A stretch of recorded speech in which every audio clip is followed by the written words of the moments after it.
ताज्या आणि सुपरफास्ट बातम्या पाहण्यासाठी स्वराज्य न्यूज मराठीला सबस्क्राइब करा आणि बेल बटन प्रेस करा। सुरक्षा विधेयक रद्द करा, हुकुमशाही कायदा रद्द करा, फडणवीस सरकार होश में हो,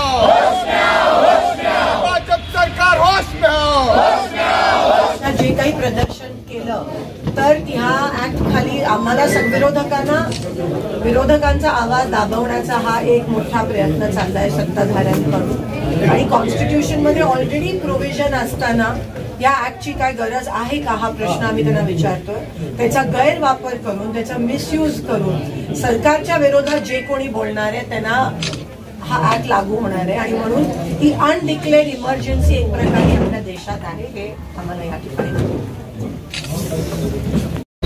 महाराष्ट्र शासनाने जो पारित केला आहे तो जनसुरक्षा कायदा 2024 त्याचा विरोध करण्यासाठी आणि तो रद्द झाला पाहिजे ताबडतोब, त्यासाठी आम्ही आज कलेक्टरना अर्ज दिला। काँग्रेस पक्षाने पूर्ण महाराष्ट्रात हे एक आंदोलन घेतलंय, तो कायदा नकोय, कारण का त्या कायद्याचा गैरवापर करून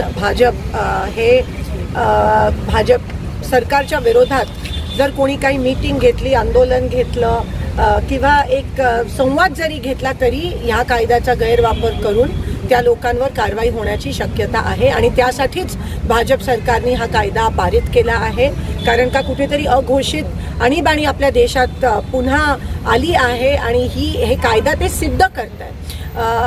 शहरात राहणाऱ्या लोकांना नक्षलवादी म्हणण्याचं काम हे भाजप सरकार करत आहे। तुम्हाला आम्हाला विरोधकांना पण नक्षलवादी म्हणण्याचं काम हे भाजप सरकार करत आहे। परवा आपल्या पंढरपूरमध्ये सामील होणाऱ्या वारीमध्ये सामील होणाऱ्या लोकांना पण ते एवढ्या खालच्या पातळीला उतरले आणि नक्षलवादीचा टॅग त्या ठिकाणी दिला। संविधानमध्ये प्रोव्हिजन असताना या कायद्याची काही गरज नव्हती।